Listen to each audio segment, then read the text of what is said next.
J'espère que tout le monde va bien.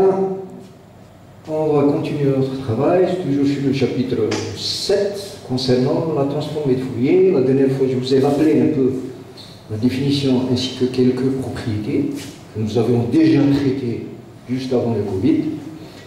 Et je tiens en particulier à rappeler les deux transformées de Fourier usuelles, type f exponentielle moins a valeur absolue de x, où la fonction exponentielle moins a valeur absolue de x est une fonction L1, pour laquelle la constante a est positive strictement. Elle admet en conséquence une transformée de Fourier en xi. Alors, il faut se rappeler cette égalité, c'est racine de 2 sur pi a sur a2 plus xi2 avec a strictement positif. C'est un résultat à retenir. Il faut que vous ayez en tête cette égalité. De la même manière, on avait calculé, à la fin de la séance passée, la transformée de Fourier de la gaussienne, exponentielle moins a, x au carré, toujours la constante a est strictement positive, où on avait établi que ça donne 1 sur racine de 2a, exponentielle moins xi carré, sur 4a, toujours a strictement positif. Donc je me suis pratiquement arrêté la dernière fois à ce niveau-là. Je dois quand même remarquer la chose suivante. Si je prends en particulier a égale 1 demi, alors j'aurai à calculer à partir de cette formule exponentielle moins x carré sur 2 en xi.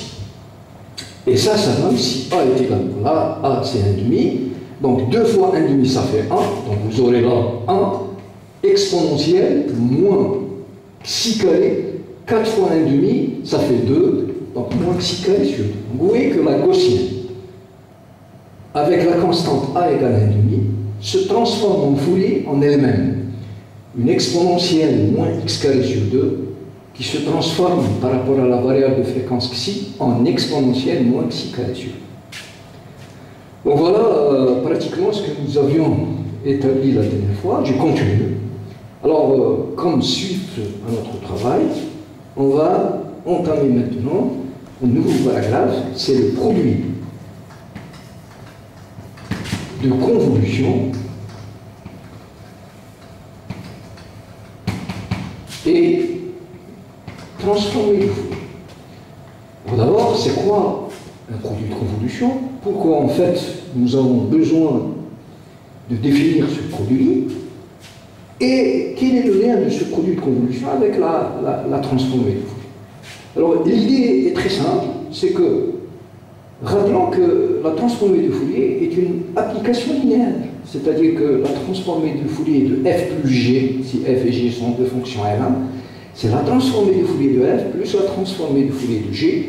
Si vous prenez une fonction f, vous multipliez cette fonction par une constante lambda, vous avez le droit de faire sortir le lambda, c'est-à-dire f lambda f, c'est lambda fois la transformée de Fourier de la fonction petit f.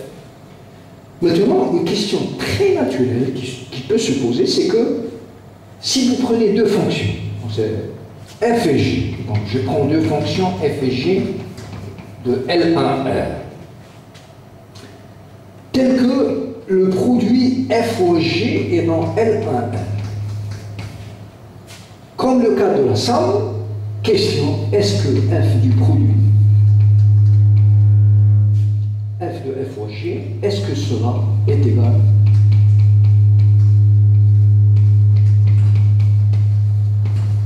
à f de f fois f de g? Réponse imminente, c'est que ce n'est pas possible.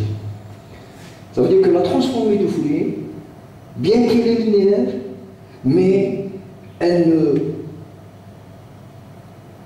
préserve pas le produit des fonctions. C'est-à-dire que la transformée de Fourier de f au g n'est pas en général égale à la transformée de Fourier de f fois la transformée de Fourier de g. Raison pour laquelle on est amené à trouver un autre produit qui n'est pas le produit ordinaire, tel que cette propriété soit satisfaite, c'est-à-dire tel que cette égalité ait lieu. Alors ce produit, c'est exactement ce qu'on appelle le produit de convolution de deux fonctions.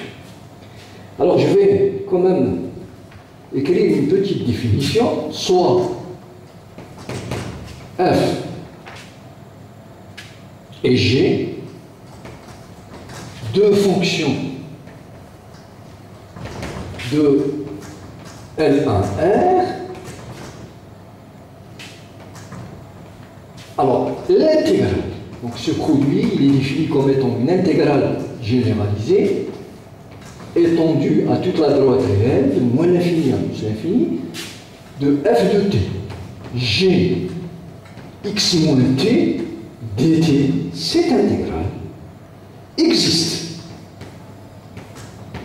Alors là, vous remarquez que vous intégrez par rapport à une variable t et vous avez une variable x. Donc en intégrant par rapport à t, vous éliminez t, il vous restera, ça vous donnera une expression qui dépend de x, une fonction. Existe pour toute valeur réelle, x de r. Et en plus,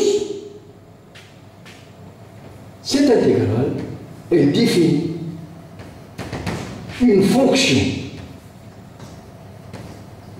de L1, une fonction intégrable en valeur absolue, absolument intégrale, appelée, cette fonction, qui est définie comme ça, elle est appelée produit de convolution de f par J. Et notez, f, ce n'est pas f.g, parce que le point c'est le produit normal. Alors, pour qu'il n'y ait pas de confusion, on met f étoile g. Donc la notation de f étoile g, c'est-à-dire donc quel que soit x dans R, réel, f étoile g en x n'est que l'intégrale de moins l'infini à plus l'infini, cette intégrale f de t, g, x moins t, dt. Donc si vous avez deux fonctions L1, leur produit de convolution est aussi une fonction L1, il est défini comme ça, vous prenez f de t, vous la multipliez par g, x moins t, vous intégrez par rapport à t, et vous aurez une expression qui dépend de la variable x, qui est à l'intérieur de cette expression. Alors, voilà une définition. Quelles sont maintenant les propriétés de cette définition, de ce produit de convolution? Alors, les propriétés classiques sont les suivantes. Je vais le donner sous la forme d'un petit théorème. Théorème.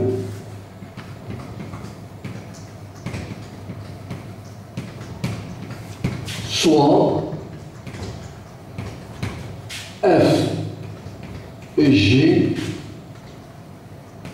deux fonctions dans L1 de R. Deux fonctions absolument intégrales. Alors la première propriété, c'est que le produit de convolution est commutatif. C'est une loi, puisqu'elle regroupe deux fonctions de L1, et ça donne aussi une fonction de L1, donc c'est une loi interne dans l'espace L1, et en plus cette loi est commutative en termes d'algèbre générale. Donc le produit de convolution est commutatif. D'une part, ça veut dire quoi? Ça veut dire que quel que soit f étoile g, c'est g étoile f, ou bien en termes de la définition, ou bien pour tout x réel, on a cette égalité sur chaque point x. Ça veut dire que l'intégrale de moins l'infini à plus l'infini f de t g x moins t dt, c'est exactement l'intégrale de moins l'infini à plus l'infini de g de t f de x moins t dt, en échangeant bien sûr le rôle des deux fonctions. Alors, la deuxième propriété, assez simple aussi, qui consiste à remarquer la chose suivante, c'est que votre fonction f et g, vos fonctions f et g sont en L1. Or, on a vu que le fait d'être L1, dans L1, ça suffit pour calculer la transformée de Fourier correspondante. Donc ça veut dire que la transformée de Fourier de f existe, celle de g existe aussi. Or, justement, on vous a dit que f étoile g, peut-être qu'il fallait rajouter ici, donc c'est une fonction, c'est déjà écrit, f étoile g est une fonction de L1. Donc, elle aussi, cette fonction nouvelle, f étoile g, possède une transformée de Fourier parce qu'elle est dans L1. Question logique. Vous avez une transformée de Fourier de f, vous avez une transformée de Fourier de g, vous avez aussi une transformée de Fourier de f étoile g. Question, quelle est la relation entre ces trois transformées de Fourier? C'est la suivante. C'est que la transformée de Fourier de f étoile g, c'est exactement racine de 2pi transformée de Fourier de f fois la transformée de Fourier de g. Voilà un résultat très fort qui consiste à exprimer la transformée de Fourier du produit de convolution de deux fonctions f et g en fonction de leur transformée de Fourier, celle de f et celle de g. Alors cette dernière égalité constitue un outil fondamental très fort. On verra ça au dernier chapitre, le chapitre 8, sur les équations de dérivées partielles. Cette égalité permet effectivement de résoudre les équations différentielles ordinaires et aussi les équations aux dérivées partielles. Donc on aura le temps effectivement de... D'ailleurs, à la fin de ce chapitre, je vais vous donner un exemple et sur lequel vous allez voir l'intérêt de la transformée de Fourier dans la résolution des équations aux dérivées partielles, ou bien en abrégé les EDP. Alors je vais vous donner deux exemples pour calculer le produit de convolution. Ce n'est pas rapide, ce n'est pas direct, c'est un peu calculatoire, mais ce n'est pas difficile à faire. Seulement, il faut être méthodologique pour pouvoir calculer une telle intégrale, un tel produit de convolution. Alors, on va commencer par l'exemple 1. Calcule le produit de convolution de f de x égale 2 si x appartient à 0,2 et 0 ailleurs. Et g de x, donc il faut deux fonctions pour pouvoir réaliser un produit de convolution, deux fonctions de L1, et le produit de convolution reste aussi dans L1. Et g de x, c'est 1 si x est dans l'intervalle 0,1 et 0 ailleurs. Alors si vous voulez, je peux schématiser facilement ces deux fonctions. Par exemple, la fonction f, c'est une fonction porte en fait, très simple. Donc sur l'intervalle 0,2, vous êtes là, la fonction vaut 1, à l'extérieur de cet intervalle, la fonction est nulle. D'accord? Ok? Donc voilà votre fonction f. G aussi, c'est une fonction simple à schématiser, à tracer. Donc c'est une fonction qui vaut 1 sur 0,1. Donc je ne me suis pas trompé, vous voyez, c'est bon, 0,2, 0,1. Là, vous avez la valeur 1, ici 1, ici 2, et là, l'image c'est 1, et à l'extérieur, c'est la fonction. Donc voilà votre fonction, deux fonctions partent, f et g, et on vous demande de calculer leur produit de convolution. D'abord, votre fonction f appartient à L1 de R. Pourquoi? Car pour qu'elle soit dans L1, il faut intégrer de moins l'infini à plus l'infini la valeur absolue de f de x, dx. Or, si vous intégrez de moins l'infini à plus l'infini, vous allez intégrer de moins l'infini à 0, ici, où la fonction est nulle. Vous intégrez de 0 à 2, où la fonction c'est 1 en valeur absolue de x, et vous intégrez de 2 à plus l'infini, qui est dx 0, puisque la fonction est nulle à l'extérieur de 2. Donc vous voyez que cette intégrale est nulle, celle-là aussi. Qu'est-ce qu'il vous restera? Il vous restera à intégrer entre 0 et 2, 1 au carré c'est 1, l'intégrale de 1 dx et x, entre 0 et 2, ça vous donne exactement 2. Donc c'est une fonction, c'est une valeur finie, ce qui montre aussi que votre fonction f est une fonction L1. Même chose pour la fonction g. Alors c'est le même calcul en remplaçant juste le domaine de définition de g. G et G appartient aussi à L1 parce que l'intégrale de moins l'infini à plus l'infini du module de g de x dx, même chose, moins l'infini à 0, 0, hein, moins l'infini à 0, la fonction est nulle, plate.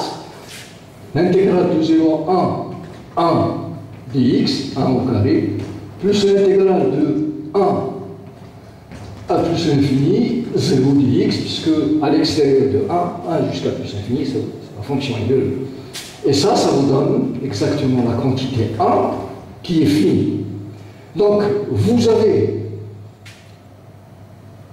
deux fonctions f et g de L1, leur transformée de Fourier existe, et on vous demande de calculer d'abord le produit de convolution, ensuite on calculera la transformée de Fourier du produit de convolution.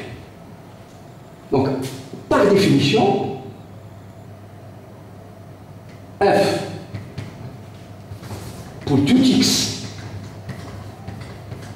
réel, on sait que f étoile g en x, c'est l'intégrale de moins l'infini à plus l'infini, f de t, g x moins t, dt. Essayez de vous concentrer un petit peu dans ce calcul qui est simple, mais qui demande une petite gymnastique pédagogique pour pouvoir faire un calcul simple et aisé. Alors, ce que je sais, c'est que ma fonction, en fait, f, elle est nulle. Si t est entre moins l'infini et 0, votre fonction f de t est nulle, donc l'intégrale est nulle. Si t est entre 2 et plus l'infini, kiff, votre fonction est nulle. Donc ce qui me reste, c'est que ça, c'est égal, je continue là-dessus, l'intégrale de 0 à 2 de gx moins t dt. Pourquoi? Parce que j'ai utilisé le fait que f de t est égal à, donc là, la fonction f de t est égale à 2 sur 0,2, d'accord? Donc là, c'est 2, car f de t égale 2, si t appartient à l'intervalle 0,2, pour ne pas le réécrire à chaque fois, je vais le noter, l'intervalle I1. Voilà pourquoi j'ai remplacé dans l'intervalle 0,2 ma fonction f par sa valeur qui est exactement 2. À l'extérieur de l'intervalle 0,2, donc votre fonction bien sûr est nulle, et l'intégrale vous donne la quantité 0. Et maintenant il faut regarder quelle est la valeur de cette fonction d'après la définition de la fonction g. Et gx moins t, en fait, elle vaut 0 à l'extérieur de l'intervalle 0,1. Donc je regarde qu'est-ce que ça donne sur cet intervalle. Elle est égale à 1 si la variable g de la variable est égale à 1, si votre variable est comprise entre 0 et 1. Donc si x moins t est compris entre 0 et inférieur ou égal à 1. Ce qui m'intéresse, c'est la variable d'intégration, c'est t, puisque x joue le rôle d'un paramètre qui est réel à l'intérieur de cette expression. Donc je vais faire sortir t, le domaine de t, c'est-à-dire que t, voilà, il suffit de le regarder directement, votre t. Alors si je fais passer le moins t dans l'expression à droite, et le 1, je le mets à gauche, j'aurai t supérieur ou égal à x moins 1. Si je considère la trinégalité à gauche, et je mets le moins t à gauche, j'aurai t inférieur ou égal à x. Donc ça veut dire que votre t appartient à l'intervalle x moins 1, x que je vais noter par I2. J'efface là-dessus. Voilà.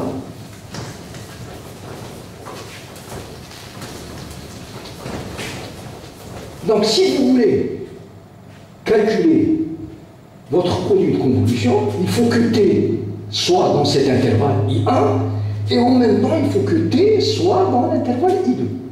Or, une variable est dans un premier intervalle et en même temps dans un deuxième intervalle, ça veut dire qu'elle est un point commun de ces deux intervalles, qu'elle est dans l'intersection des deux intervalles.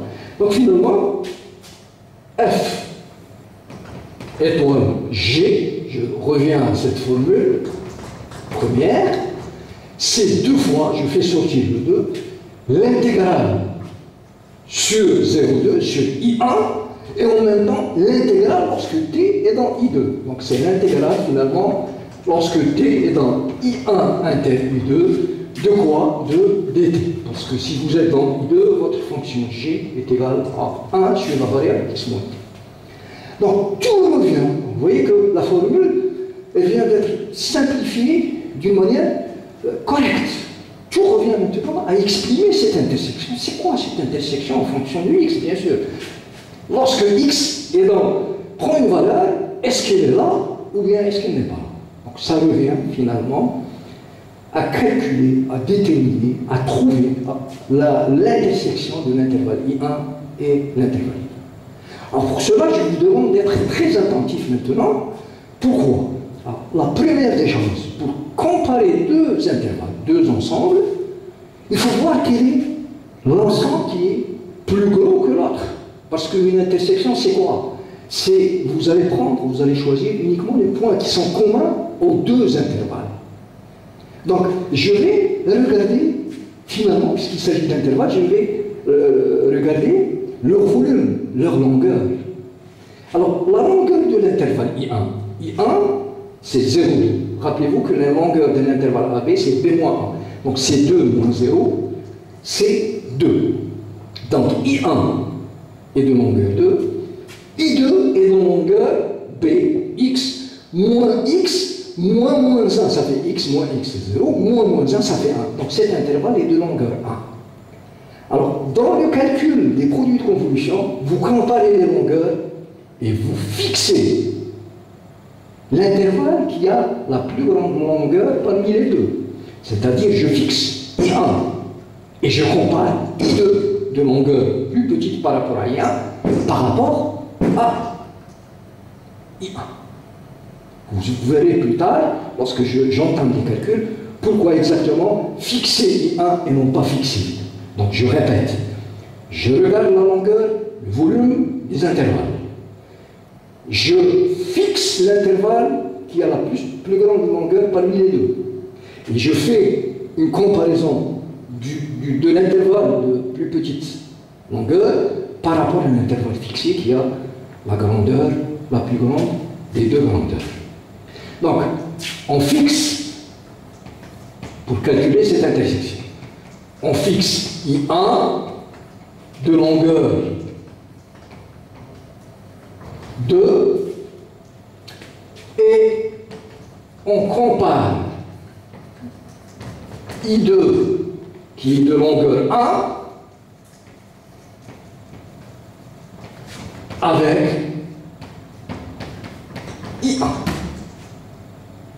Alors comment? Je vais utiliser des petits schémas afin que vous puissiez comprendre facilement.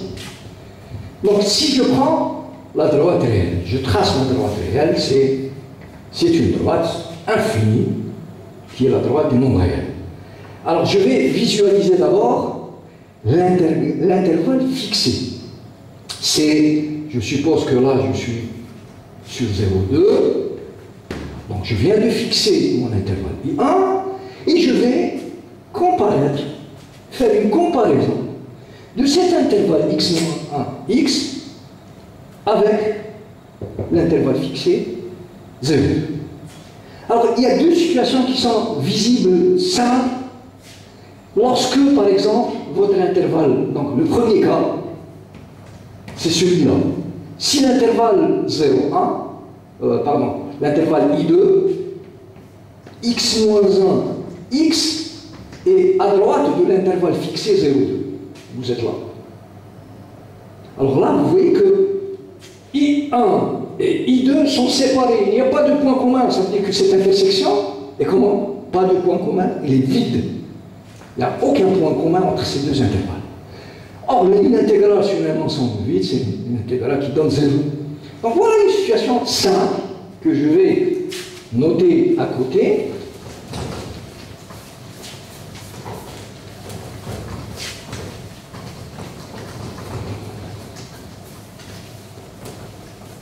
Alors, premier cas, c'est que si vous êtes à droite ici, ça veut dire que x-1 est plus grand que 2. C'est ça que ça veut dire être à droite de l'intervalle fixé 1 en I2. Hein, le x-1, il est strictement 2, et puis x-1. Ça veut dire que x-1 est strictement supérieur à 2. Ça veut dire que x est plus grand que 3, ou bien x appartient à l'intervalle 3 plus infini. Alors là, I1 inter I2 est vide, pas de point commun, et f étoile g de x, c'est une intégrale, c'est deux fois l'intégrale sur l'ensemble vide dt, une intégrale sur un ensemble vide est 0. Une intégrale en fait sur un ensemble fini de points est toujours 0. Le deuxième cas, qui rejoint le premier, au lieu d'être à droite de l'intervalle fixé, je vais être à gauche. Si je mets le second cas, je mets mon intervalle 0x, x-1, x ici. Alors ça veut dire quoi? Si vous êtes à gauche de l'intervalle fixé, ça veut dire que x est strictement négatif.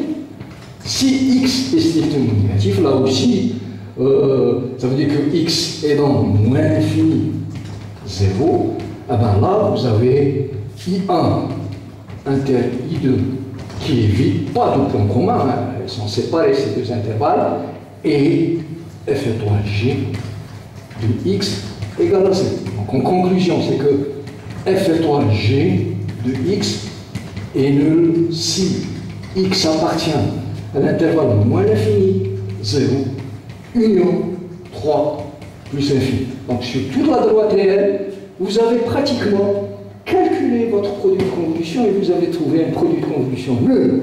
Il reste quand même à calculer f étoile g.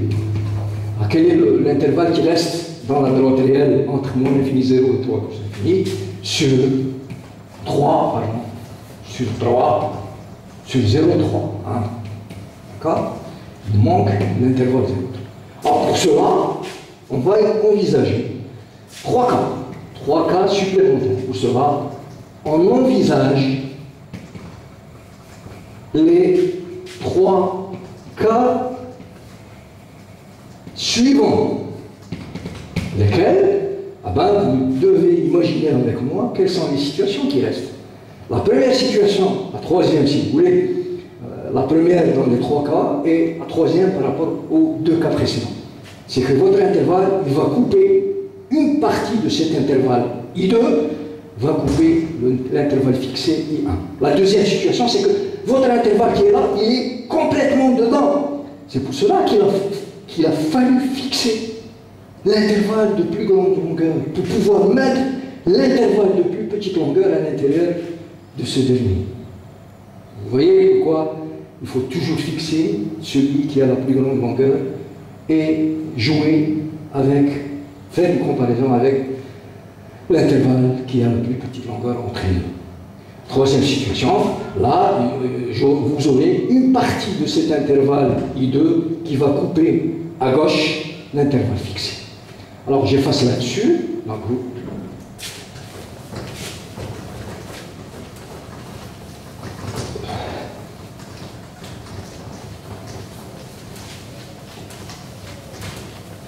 alors je suis maintenant dans la troisième situation, troisième cas, troisième cas, c'est que vous avez votre intervalle fixé toujours 0,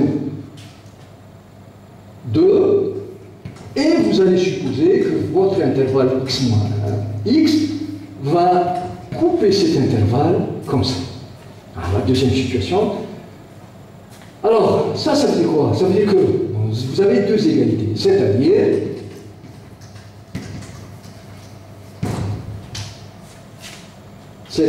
que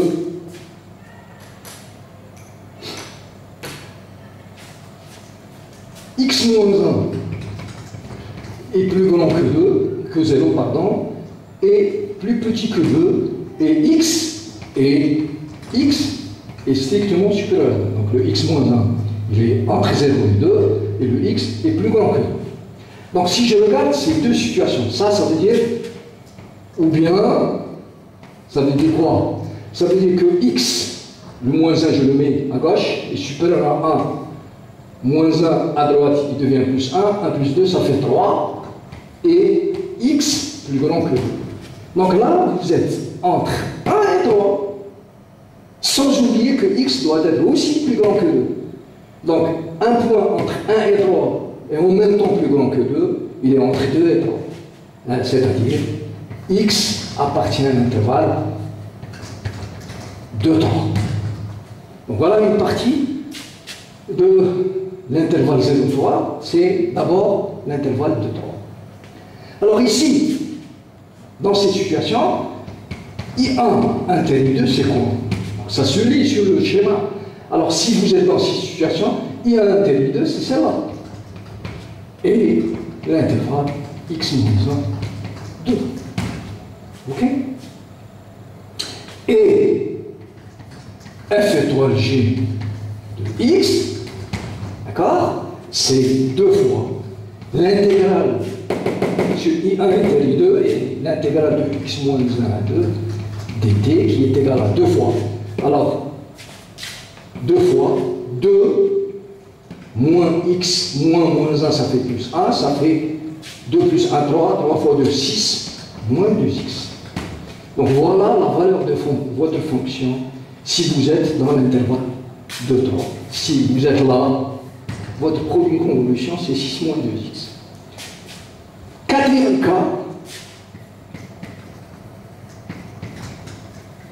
alors c'est quoi? Ben, c'est ce que je disais tout à l'heure, vous avez votre intervalle fixé 0,2 et vous allez carrément pivoter à gauche, vous allez pousser à la gauche cet intervalle x moins x à l'intérieur complètement. Donc là, x moins 1, x dans l'intervalle I1. Alors, ça veut dire quoi en termes de la variable x? Ça veut dire que x moins 1, c'est-à-dire x moins 1 est supérieur à 0, bien sûr inférieur à x inférieur à 2, et x, voilà, est plus petit que 2. D'accord? Ou bien, ça veut dire que là aussi, je mets le moins 1, je vais séparer les constantes, ici la constante moins 1 par rapport à la variable x, j'aurai x supérieur à 1 inférieur à 3 et x inférieur à 2. Ok, alors quels sont les points inférieurs à 2 et en même temps entre 1 et 3? Donc c'est les points, c'est l'intervalle 1, 2. Vous êtes supérieur à 1, plus petit que 3 et plus petit que 2, ça veut dire que vous êtes supérieur à 1 et plus petit que 2. Donc x appartient à l'intervalle 1, 2. Tout à l'heure c'était l'intervalle 2, 3, donc maintenant c'est 1, 2. Vous imaginez que le dernier cas, c'est l'intervalle, ça va être l'intervalle 0, 1 forcément. Alors, là, I1 interdit 2, il faut le lire sur le schéma. Donc, les points communs, l'intersection des deux, c'est l'intervalle x moins 1, x. D'accord? Et f étoile g, une petite formule, c'est 2 fois l'intégrale de x moins 1 à x dt. Donc, vous voyez que vous aurez x moins x c'est 0, moins 1 c'est 1, fois 2 ça fait 2. Donc, votre fonction, elle est égale à 2. Donc c'est 2 sur cet intervalle. Ah, si x est dans l'intervalle 1, 2, produit de convolution est égal à 2. Au cinquième cas, en plus des deux premiers, hein, et dernier cas, bien sûr, eh ben, vous allez carrément avoir une partie à gauche par rapport à l'intervalle fixé 0,2. Donc vous avez à peu près ça, x moins 1x. Vous voyez que finalement, tous les cas vont être carrément envisagés une fois qu'on a ajouté cette dernière situation. Alors ici, ça veut dire quoi? Ça veut dire il suffit de lire à droite. Vous voyez que c'est une technique pédagogique formidable qui fait marcher la machine facilement. Vous avez x moins 1 plus petit que 0 et vous avez x plus petit que 2. Ok? Sans oublier que x est compris entre 0 et 2. Hein? X est plus grand que 0, plus petit que 2. Ou bien, donc, ou bien, alors, x est plus petit que 1, vous gagnez un peu d'espace, et x compris entre 0 et plus petit que 2. Donc si x est compris entre 0 et 2, et en même temps x est plus petit que 1, c'est-à-dire x appartient, il est compris entre 0 et 1. Et dans ce cas, monsieur, I1 intérêt 2, c'est quoi? Ah ben, il faut le lire, hein, c'est la partie commune entre 0,2 et cet intervalle, c'est exactement celle-là, c'est l'intervalle 0x, et f étoile g du x, c'est 2 fois l'intégrale de 0 à x dt, donc ça vous donne exactement 2x.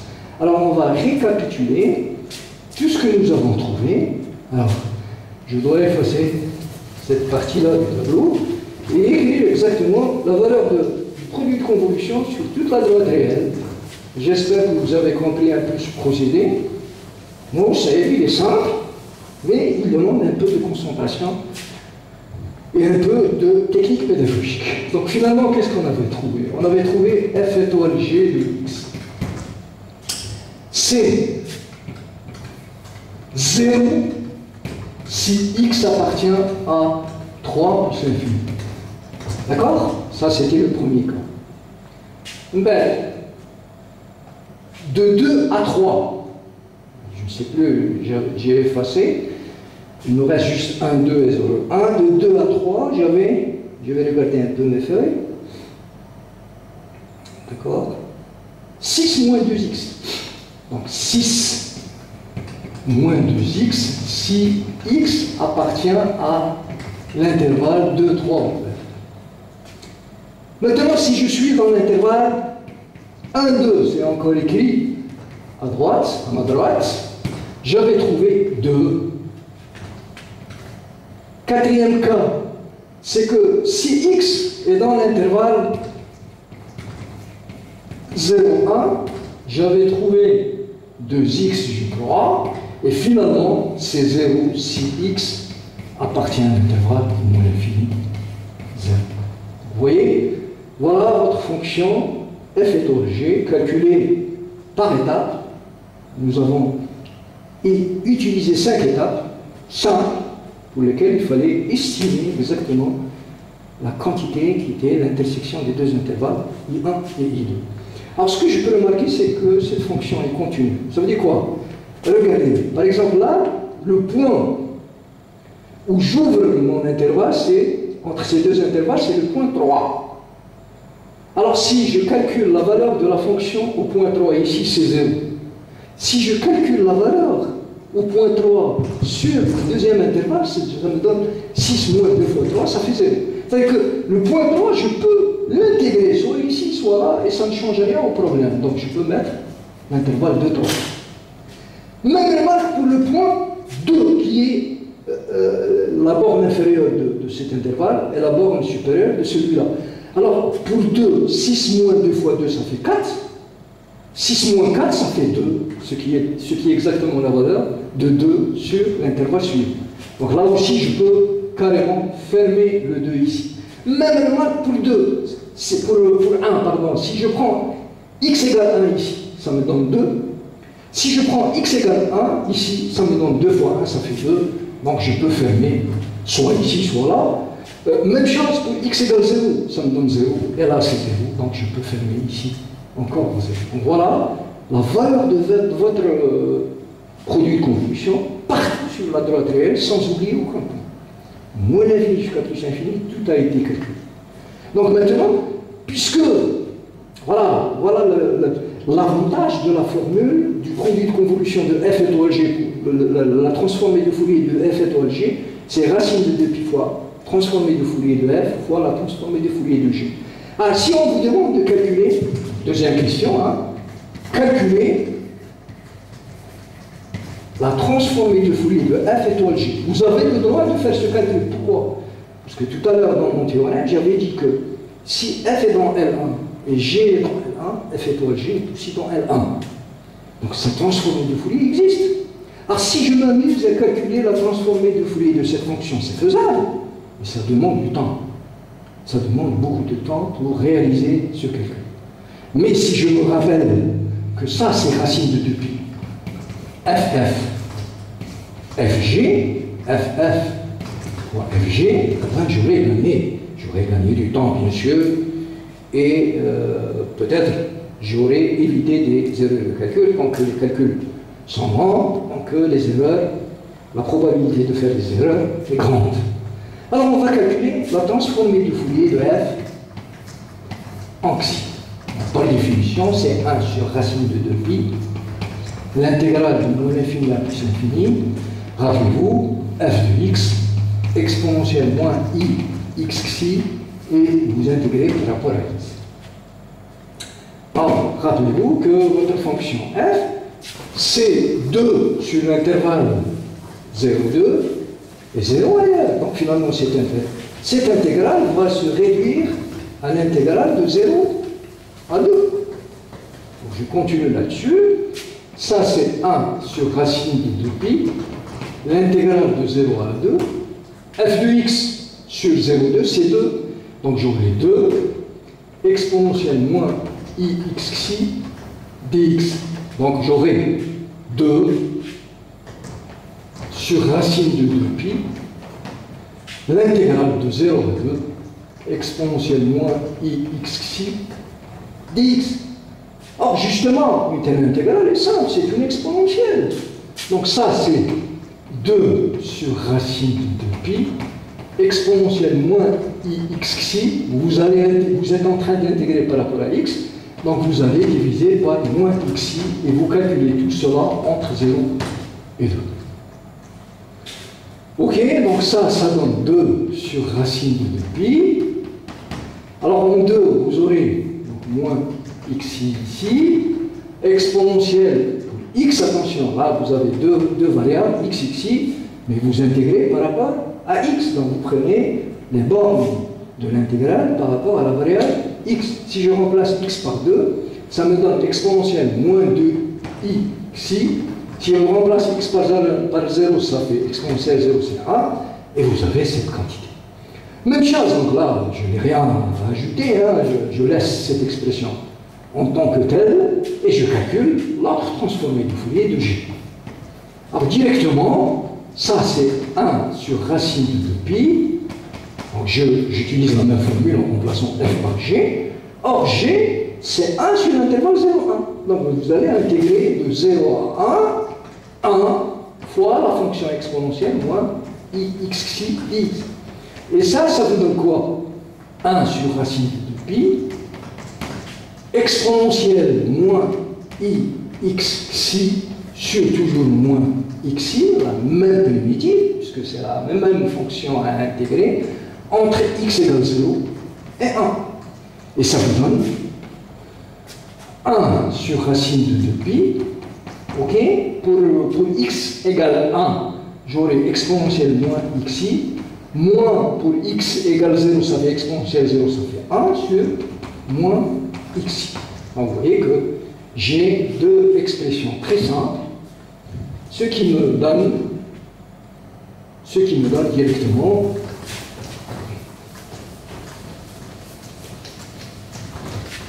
f de f étoile g en x, c'est racine de 2pi, f de f, voilà.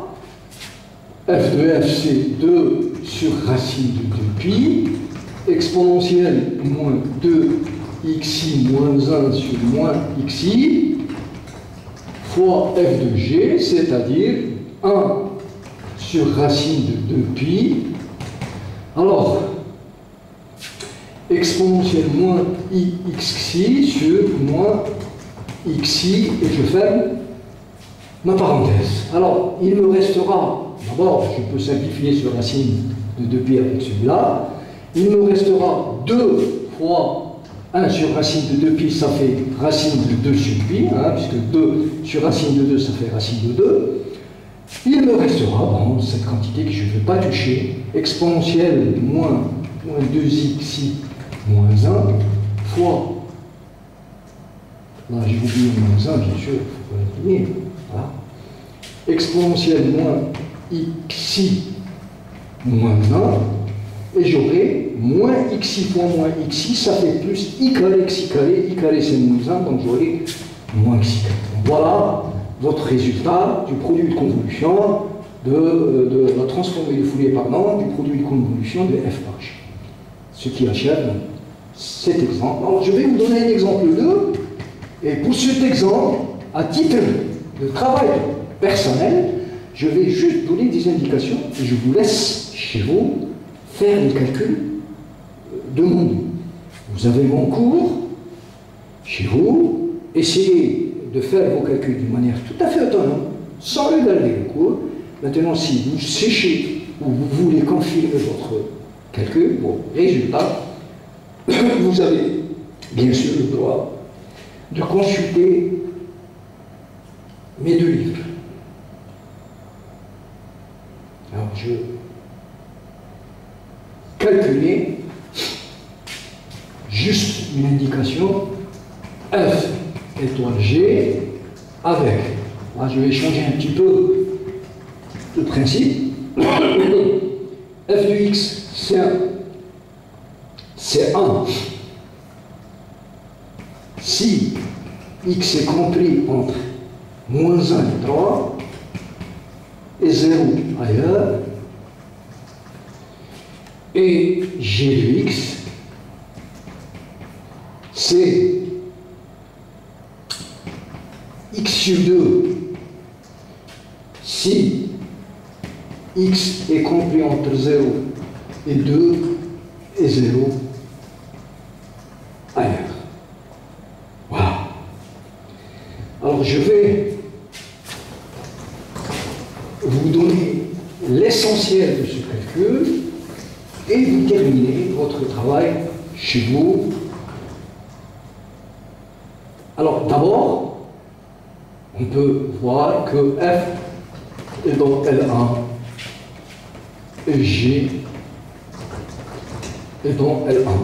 Vous intégrez la fonction 1 sur l'intervalle moins 1, 3, ça vous donne une quantité finie.